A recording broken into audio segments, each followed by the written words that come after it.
सभी उपस्थित आदरणीय धर्मगुरुओं को प्रणाम करता हूं और धार्मिक जन मोर्चा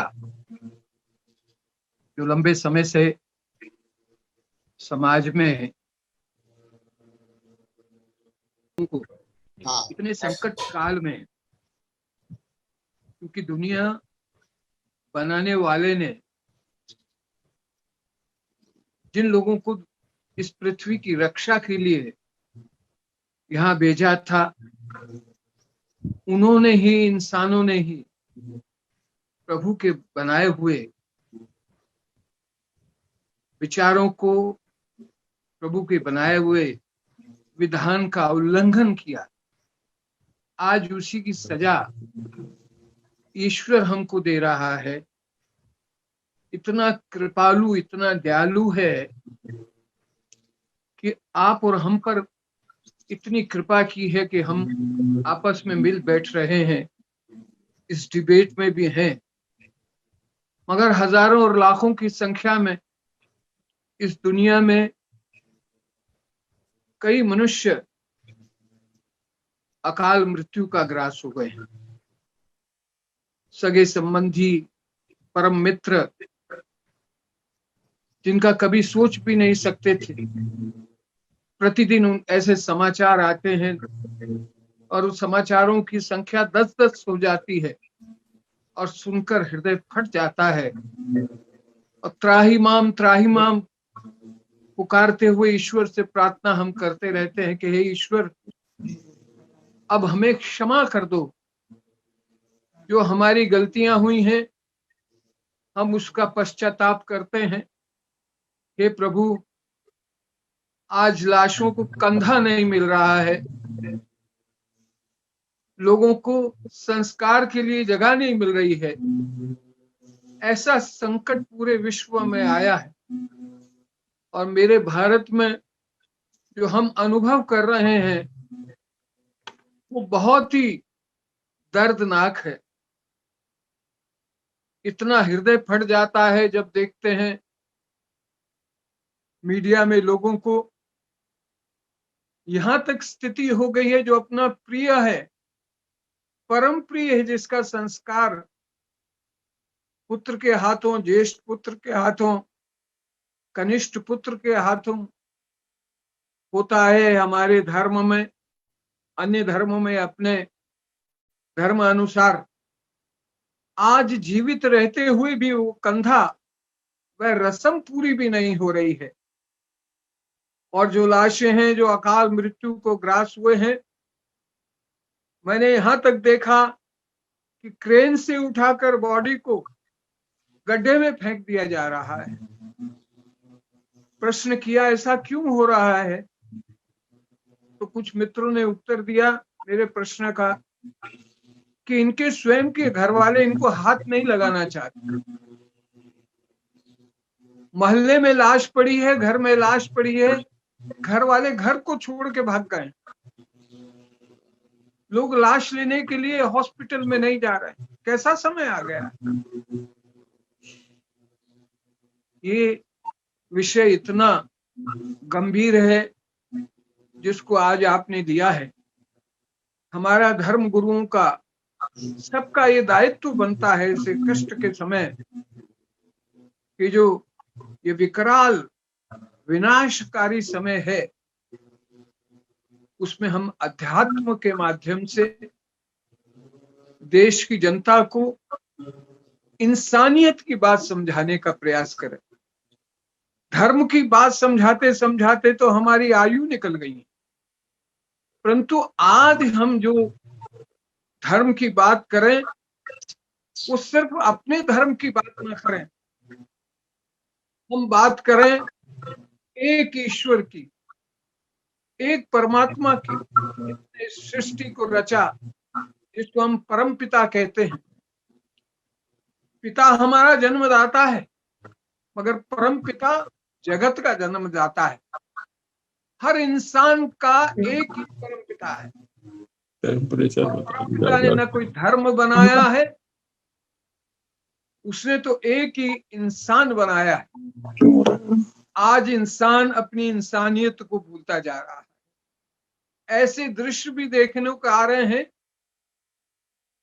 कि पड़ोस में मृत्यु हो जाती है और रिश्तेदार जब हाथ नहीं लगाते, बगल में रहने वाले दूसरे धर्म को मानने वाले लोग उस पड़ोसी का स्वयं जाकर उसके शरीर को, मृतक शरीर को ले जाकर उसके धर्मानुसार जाकर संस्कार करा रहे। कितनी बड़ी बात है। ये हमको शिक्षा देती है, समाज को ये बताती है, अरे किससे परहेज कर रहा है, कोई अपना नहीं, कोई बेगाना नहीं है। इस वक्त एक ही बात है, इंसानियत को बचाएं। जो ईश्वर ने रिश्ता हमारा बनाया है वो भाई बहन का बनाया है, एक मेल बनाया, एक फीमेल बनाई है। भाई होने के नाते कोई भी भाई किसी भी धर्म का हो, उसका ये कर्तव्य है कि अपने भाई का संस्कार करे, और उसके धर्म अनुसार करता है तो इससे बड़ी बात नहीं हो सकती, क्योंकि धर्म एक ही है, वो इंसानियत है जो परमपिता ने बनाकर हमको भेजा है। ये ऐसा कष्टकारी महामारी का समय है कि हम समझ नहीं पाते, दूरी भी बनाते हैं, मास्क भी लगाते हैं, प्रिकॉशंस भी लेते हैं, परंतु उसके बाद भी ऐसे समाचार आते हैं कि ऑक्सीजन की आवश्यकता पड़ गई, एकदम से जरूरत पड़ गई। और ऐसे इंसान भी हैं कि आज भी इंसानियत को छोड़कर ब्लैक मार्केटिंग कर रहे हैं, इंसान को बचाने की नहीं, रुपया कमाने की सोच रहे। और ये नहीं जानता अज्ञानी आदमी कि जो आज अधर्म से रुपया कमा रहा है, कल तेरा जीवन है भी कि नहीं है कुछ पता ही नहीं है। जाते आते कब किसी को ये इन्फेक्शन हो जाए। ये महामारी कोरोना ऐसी है जिसका है दूसरा पार्ट कहा जा रहा है। पहला तो भय से था, भय से लोग भागने शुरू हो गए, सब घर छोड़ के भागने लगे, मजदूर जाने लगे, अपने गांवों को जाने लगे भय से। परंतु इतनी महामारी, इतना विनाश, इतनी अकाल मृत्यु नहीं हुई। परंतु इस बार मनुष्य समझा है मगर अधूरा समझा है, इसलिए भयानक स्वरूप और हो गया। और डर लगने लगा है कि यहां तक कहा जा रहा है कि एक तीसरा और फेज आने वाला है, उसके लिए तैयारी करनी पड़ेगी। तो आज हम सब धर्म गुरुओं का, जो मैं मानता हूं हमारा जो दायित्व है, उस समाज को जागृत करने का है, समाज को एक करने का है। कोई भी मतभेद रहे हो, आज मनभेद नहीं होने चाहिए। अगर हम सचमुच एक ही परमात्मा को मानते हैं, और सिखी में तो कहा गया है, एक ही ओंकार सतनाम करतार, करता पुरुष निर्भय निर्भव अकाल मूर्त। सबसे नया धर्म इस पृथ्वी पर है सिख धर्म, उनके गुरुओं ने कहा है। और हम भी सनातनी इस बात को मानते हैं, एक ओंकार जो है उसका आकार देखेंगे ओम स्वरूप है। हम भी ये कहते हैं कि एक परमात्मा है और विश्व में सबका कल्याण हो, सब मेरे भाई हैं। सर्वे भवन्तु सुखिना सर्वे सन्तु निरामया सर्वे भद्राणि पश्यन्तु मा कश्चित् दुःख भाग्। ये मूल मंत्र है हमारे धर्म का, सनातन। सब एक समान है, हम सब एक हैं, एक की संतान है। हमें सबके कल्याण की बात सोचनी है, हमें सबसे अच्छा व्यवहार करना है। और ये जानते हुए कि रुपया, पैसा, दौलत, ये जितनी भी संग्रह की है तूने, आज उसी की बदौलत तू दुख पा रहा है। जो दान में, धर्म में किसी असहाय की सहायता करने में लगा देता, तो ये हॉस्पिटल में जाकर, ये डॉक्टरों के पास जाकर ये 10-10 हजार रुपए एक बॉडी को एम्बुलेंस लेने के लिए नहीं मांगती। ये तेरे खाते में अंकित हो जाता। जो परमात्मा के घर में एक खाता लिखा रहता है हम सबका, वह है पुण्य का, सत्कर्म का। अगर सत्कर्म किया होता 10%, 1%, 2% अपनी सत्य की कमाई से तूने समाज में, धर्म में किसी की सहायता के लिए खर्च होता, तो वो अंकित हो जाता, स्थापित होता है। वो मिटता नहीं है, वो तेरे साथ जाता है, तेरे खाते में लिखा जाता है। परंतु ये धन जो तू कमाता है और दिन भर जो लगा रहता है, उसका भोग तो तेरे जीवन में उसका है नहीं। ये किसी और के लिए कमा रहा है। कौन आएगा, कौन खाएगा, तू जानता नहीं है। तो अपने जीवन काल में यह सोच कि मनुष्यता, इंसानियत जो ईश्वर ने देकर भेजी है, धर्म तो हमने बनाए, विचारधाराओं का मतभेद हो सकता है, मगर हमारे संस्कारों में कहीं भी किसी धर्म में दो भगवान की व्याख्या नहीं है। हमारे धर्म के लिए कई बार एक भ्रांतियां उत्पन्न होती हैं सनातन की तरफ से कि हमारे बहुत देवी देवता, बहुत भगवान हैं, हम मूर्ति पूजक हैं। परंतु ये हम बताना चाहते हैं, हम भी एक ही ईश्वर के मानते हैं। हम जो अलग अलग शक्तियों को वो डिपिक्ट करते हैं, इतनी बड़ी ताकत है, इतनी बड़ी शक्ति है, उसको खाली एक कह के नहीं, उसको हम डिसेंट्रलाइज करते हैं और उन शक्तियों का वर्णन करते हैं। इसलिए हम बहुत सारे स्वरूपों को मानते हैं, क्योंकि इतना बड़ा स्वरूप है, उसके अन्य स्वरूपों को मानते मानते हम उनको, जो निरक्षर हैं, जो धर्म को नहीं जानते हैं, उनको समझाने का प्रयास करते हैं। मगर मानते हम भी एक ही ओंकार, एक ही ईश्वर। आज हमारा कर्तव्य है, दायित्व है, इस मंच से हम एक मैसेज दें और सरकार को भी मैसेज दें कि राजनीति तो होती रहेगी, क्योंकि आप राजनेता हैं, राजनीतिक पार्टियों से जुड़े हैं। हम धर्मगुरु किसी धार्मिक संस्था के अलावा, अपने धर्म के अलावा, समाज के अलावा हम किसी राजनीतिक दल से कोई संबंध नहीं रखते। धार्मिक दल अपना कार्य करते हैं, मगर कुर्सी एक ऐसी है कि कुर्सी पर पहुंचकर वो अपना सामाजिक दायित्व भूल जाते। आज हमको ये देखना है कि हर पॉलिटिकल व्यक्ति जिसकी बैकग्राउंड समाज सेवा है, वह समाज सेवा में आए, इंसानियत की सेवा में आए। इंसानियत की सेवा में आएगा तभी उसकी कुर्सी बचेगी। कोई भी हो, किसी दल का हो, सत्ता पक्ष का हो, विपक्ष का हो, उसका कर्तव्य है, उसने एक शपथ ली है, संविधान को साक्षी रखकर, ईश्वर को साक्षी रखकर एक उसने शपथ ली है, और वो शपथ ली है पूर्ण रूपेण समर्पित भाव से अपने कर्तव्य का निर्वहन करने की बात कही। और वो अगर नहीं होता है तो उसको अपने पद से त्याग देना चाहिए, क्योंकि पद तो आना जाना है, परमानेंट नहीं। इसकी कोई सीमा रिटायरमेंट की नहीं है। इसकी सीमा किसी की 5 साल है, किसी की 2 साल है, किसी की 3 साल है, किसी की 10 साल है, और ज्यादा ज्यादा 15 साल है। उसके बाद क्या? परिवर्तन। तो कर्तव्यनिष्ठ होकर समाज की सेवा करना प्रथम कर्तव्य है हर राजनीतिक व्यक्ति का, जो किसी भी पद पर अपना विराजमान। कुर्सी से चिपके नहीं, कुर्सी से उठे और जिस समाज ने उसको भेजा है उस समाज की चिंता करके समाज में जाए। कितने नेता हैं ऐसे जो जाकर ये देखें कि अगर ये ऐसी विपदा आनी थी, हमको पता थी और दुनिया के लोगों ने, डॉक्टरों ने बता दिया कि ऐसा होने जा रहा है, तो हमने अपनी सावधानी, अपने कर्तव्य का निर्वहन क्यों नहीं किया?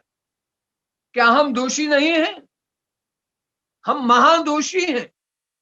हमने अपने छोटे से स्वार्थ के लिए परमात्मा को दिया हुआ वचन हम भूल गए। इंसानियत को खत्म कर दिया, इंसान को इंसान से लड़ा दिया, इंसान को इंसान से बांट दिया। अरे अब तो देखो ये लाश जिसका संस्कार कोई करता है, क्या उसका धर्म पूछा जाता है? इंसानियत के नाते किसी का, पड़ोसी का, किसी जरूरतमंद का हजारों संस्थाएं, सामाजिक संस्थाएं काम कर रही। और गुरुद्वारों में जहां लंगर लगे रहते थे, उन लोगों ने लंगरों को के साथ साथ ऑक्सीजन के सिलेंडर लगाने शुरू कर। कितनी बड़ी सेवा है मानव की, कितना बड़ा धर्म है, कितने धर्म प्रेमी है वो, उनकी सराहना की नहीं करनी चाहिए। जो भी जिस धर्म में है और वो समाज की सेवा कर रहा है, तो धर्म समाज पर निर्भर करता है। समाज होगा तो धर्म होगा। धर्म सुरक्षित नहीं है अगर समाज नहीं। अगर कोई फॉलोवर नहीं है, अगर श्रोता नहीं है, तो वक्ता क्या है? वक्ता की कोई आधार नहीं, उसकी वैल्यू नहीं।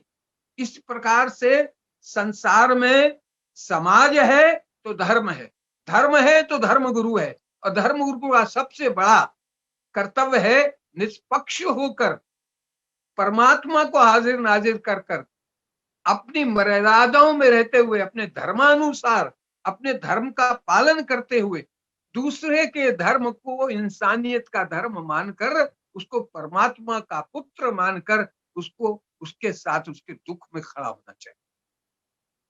और दुख में अगर नहीं खड़े होंगे तो फिर बात बनने वाली नहीं है। हम भी कहीं ना कहीं दोषी हो जाएंगे। हमें भी ऊपर जाकर हिसाब देना पड़ेगा कि हमने लोगों को इकट्ठा करने का प्रयास नहीं किया, हमने अपने धर्म का निर्वहन नहीं किया, हमने सर्वे भवन्तु सुखिनः की बात कही मगर उसको पूर्ण नहीं किया। आज के दिन जो आपने डिबेट रखी है, मैं कोशिश करता रहता हूं कि किसी ना किसी तरह से हम एक होकर, हमारे जितने धर्म गुरु बैठे हैं इस पैनल में, सबको व्यक्तिगत रूप से जानता हूं।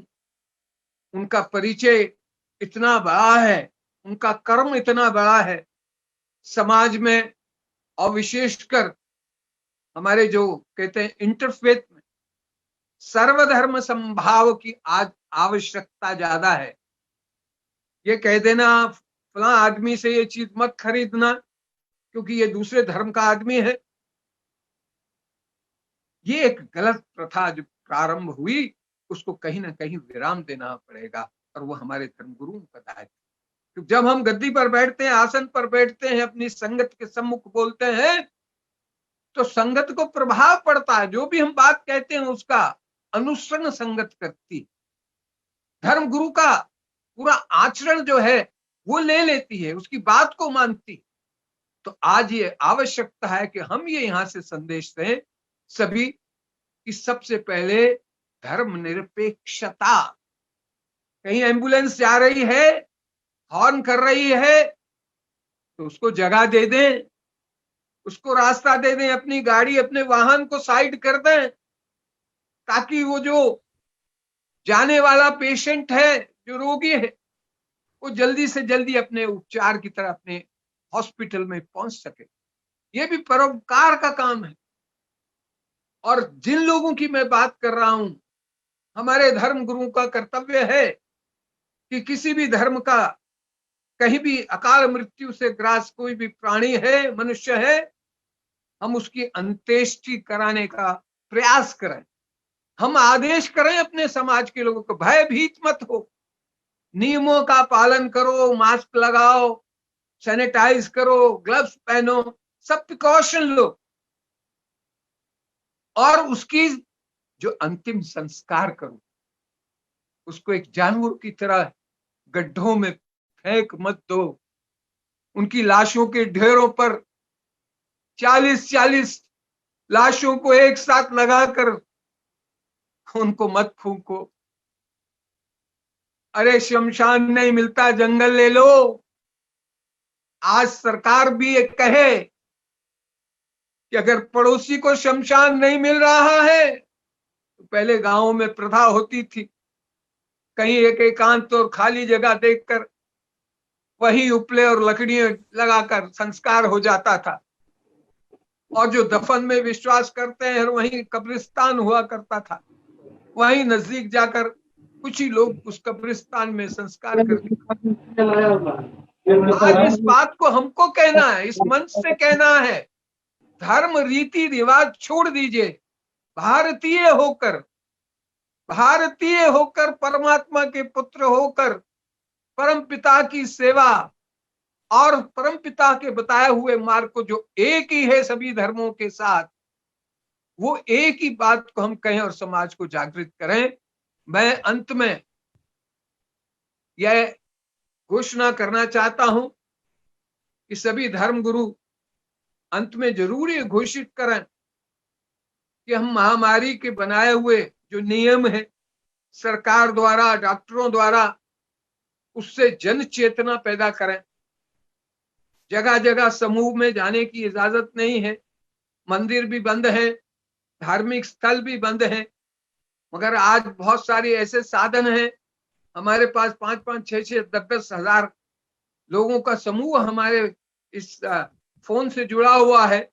कम से कम हम उनको दूसरे दिन तीसरे दिन मैसेज भेजें, उनको कहें कि एक रहें, नियमों का पालन करें, ये भेदभाव न करें। सब्जी बेचने वाले का धर्म क्या है, ये खाना और दूध बेचने वाले का धर्म क्या है।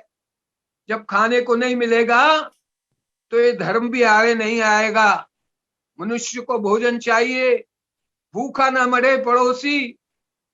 आप अपने घर में रहें, आपके यहाँ राशन हो और पड़ोसी के यहाँ खाने के लिए आटा भी ना हो, तो आपका पहला कर्तव्य है कि ये ले जाकर उस पड़ोसी को दें कि मेरे पास इतना है, हम बांट के खा लेते हैं।